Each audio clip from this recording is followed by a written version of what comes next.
Can y'all see the difference? Can y'all see the difference? I cannot. I cannot tell what is different about these two because I don't see white. I don't see pastels. I can't see an absence of color. Y'all, I've been hired by my friend to repaint this color. This will involve precision, patience, attention to detail, timing, proper tools, and following very specific steps.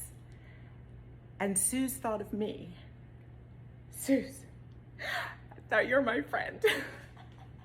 But it's because she believes in me. She believes in the power of overcoming obstacles. So, here we go. This is what we have to do. I am told that Miss Lillian has gotten new spray bottles for these so that you can actually use the nozzle. I still have 1.0 version.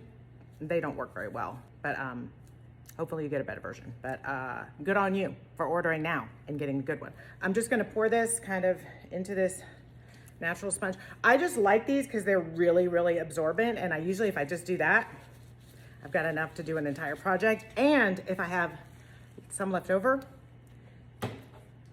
I can put it in a Ziploc. I know this seems really hard, but just follow me. Ready? Take this and do this. That's it.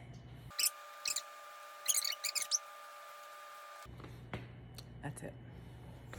Now, folks on the internet love to doubt whatever I say. So I'm doing a little test here where I'm putting First Step Prep on the left where you can see the light bouncing off. And then I'm not doing it on the right. I mean, I will do it, but not for this. So that you can see the etching power of First Step Prep. Now, tell me you can't see that. Tell me you can't see that. I know it's hard to see that, but you can see it. You can see how the left is not shiny and the right still has that sheen, which is going to make it impossible for the paint to stick. Once I cover the whole piece, I am ready to paint. All right, kiddos, I got one side done. There it is. Why didn't I film that? Because I couldn't have you guys looking at me.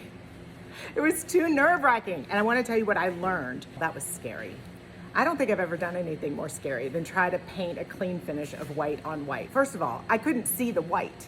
I couldn't tell where I was covering. Second of all, I realized that putting it on the mist setting, like the lightest setting, does not work because it's self-leveling, but in order for paint to self-level, the friends have to meet, okay? So when you have a little speck, and they can't reach each other and break through their surface tension together, they don't level. They just stay speckly. So I had to put on enough so that it would self-level, and that's why I put it down on the ground.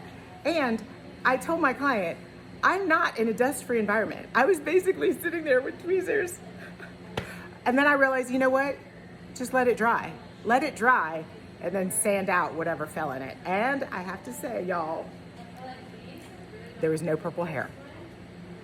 There was no purple hair, but now we have to do the front and I'm scared, but we got this. So I didn't choose this paint, but this is my paint sprayer. And no, I'm not watering it down. I'm just putting that baby right in there and putting the little nozzle in. Remember, it tilts to the front. There you go. While we get this thing put back together, I'm going to give you a very important tip. If the nozzle is vertical, it sprays horizontal. If the nozzle is horizontal, it sprays vertical. Okay, got that? And always test it on something other than your piece. It's been a couple days since I cleaned her, so I am using just a paintbrush to get out all the dust. And then here I go. I'm going up and down. And you might be like, why aren't you going the other way? Because I'm going to go the other way right after I go this way so that I make sure I got it all. I got it all covered. Also, I should have been wearing a mask. And I completely forgot. So I want to check my work, and how I do this is by using that reflection of the light and then slowly going down. Up, there's a little up. That's a little smudge I got to fix. I think that's where I was getting out of hair. So all I got to do is sand it a little bit and then I'll catch it on the next coat. It's all good. And my little trick in between coats is to just use my glove and just wrap it on there and tie it really tight so the air can't get in and it won't dry out. I wouldn't use this overnight, but at least between coats. Y'all, look at how perfect this is. Oh my God, I'm so proud of myself. The only thing that wasn't perfect is there was a slight difference in the sheen in different areas. And I knew that just adding a very thin coat of wax on the top was going to unify everything. So I just put that on, I rubbed it on, and I didn't buff it. I didn't want it shiny. I just wanted to kind of smooth it all out. And that's it, you guys.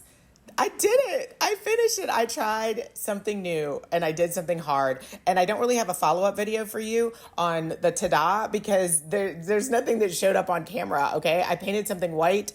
The client's happy, my friend is happy, and that's all I really care about. And please don't ever ask me to do this again.